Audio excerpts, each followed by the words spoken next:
السلام علیکم ورحمۃ اللہ تعالی وبرکاتہ۔ معزز سامعین و ناظرین، کیسے ہیں آپ سبھی حضرات؟ امید ہے خیریت سے ہوں گے۔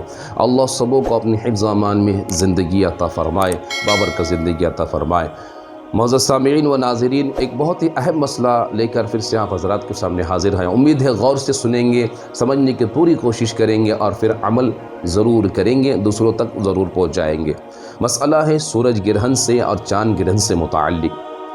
سورج گرہن اور چاند گرہن یہ جب ہوتا ہے تو کیوں ہوتا ہے، اور اس وقت کیا کرنا چاہیے اور کیا نہیں کرنا چاہیے، خاص کر کے حاملہ عورت نے کیا کرنا چاہیے۔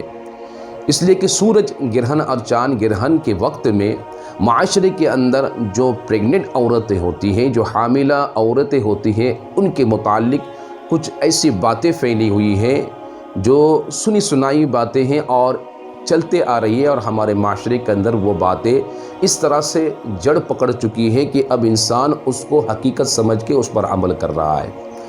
وہ کیا ہیں؟ تو وہ بات یہ ہے کہ کیا حاملہ عورت کو جب سورج گرہن ہو یا چاند گرہن ہو تو اس وقت نہیں سونا چاہیے، جاگے رہنا چاہیے؟ کیونکہ معاشرے کے اندر یہ بات پھیلی ہوئی ہے کہ جو پریگننٹ عورت ہے، جو عورت حاملہ ہوتی، جس کے پیٹ میں بچہ ہوتا ہے، اسے سورج گرہن کے وقت میں، چاند گرہن کے وقت میں، جب تک چاند گرہن ہو، سورج گرہن ہو، تب تک اسے سونے کے لیے منع کیا جاتا ہے، سونے نہیں دیا جاتا ہے۔ اور بعض جگہ پہ ایسے مسئلے پھیلے ہوئے ہیں کہ حاملہ عورت کو کسی چیز کو کاٹنے کے لیے منع کیا جاتا ہے کہ چھری استعمال نہ کرے، کوئی چیز نہ کاٹے، کوئی لوہا ہاتھ میں نہ لے۔ بعض جگہ پہ انہیں یہ حکم دیا جاتا ہے کہ وہ لیٹے تو سیدھی سیدھی لیٹے رہیں، بالکل پیروں کو، ہاتھوں کو فولڈ کر کے نہ لیٹے۔ بعض جگہ پر یہ کہا جاتا ہے کہ سیدھے سیدھے جو ہے وہ کھڑے ہی رہیں، نہ بیٹھے نہ لیٹے۔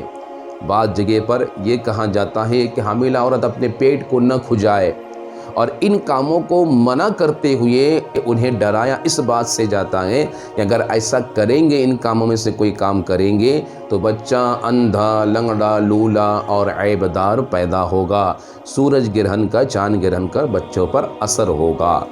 تو کیا اسلام میں ایسا حکم ہے؟ اسلام میں ان باتوں کے متعلق کیا بتایا گیا ہے؟ تو آپ سب سے پہلے بات یہ سمجھ لیجئے کہ اسلام میں ان باتوں کی کوئی جگہ نہیں ہے۔ یہ ایسے سنی سنائی ہوئی باتیں ہیں کہ اس کی حقیقت اسلام میں کچھ نہیں ہے، ایک منمانی باتیں، گڑی ہوئی باتیں ہیں جو معاشرے کے اندر، خواتین کے اندر بالخصوص پھیلی ہوئی ہے۔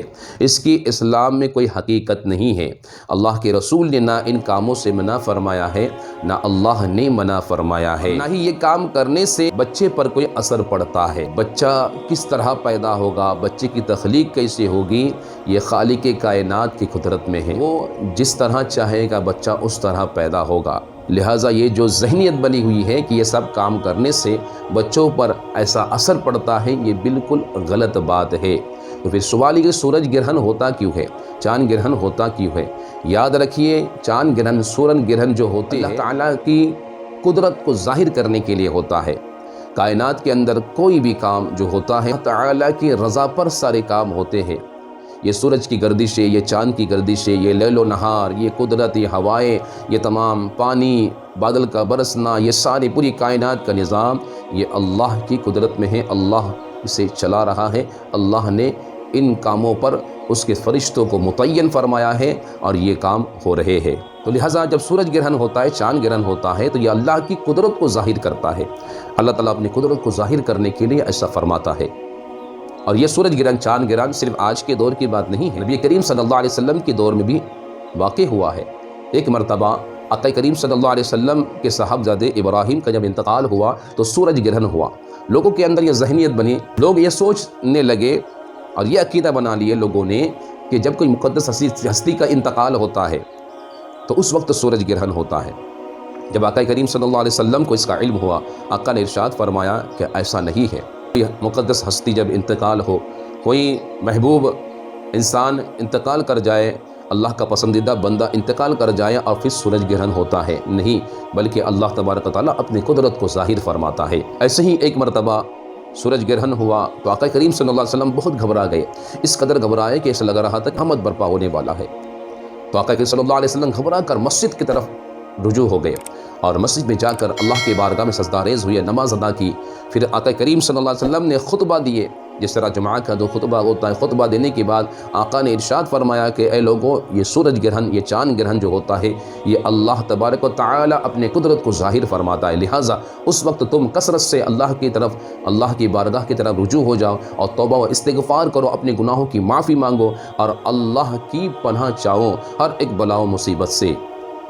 تو یہ کام کرنے کا اللہ کے رسول نے حکم دیا ہے، چاہے حاملہ عورت ہو، چاہے اچھی عورت ہو، چاہے مرد ہو، چاہے عورتیں ہو، جو بھی مسلمان ہیں، اللہ کے رسول نے انہیں نماز کی تلقین دی کہ نماز کی طرف رجوع ہو جاؤ، توبہ و استغفار کی طرف رجوع ہو جاؤ، اللہ سے دعائیں مانگو۔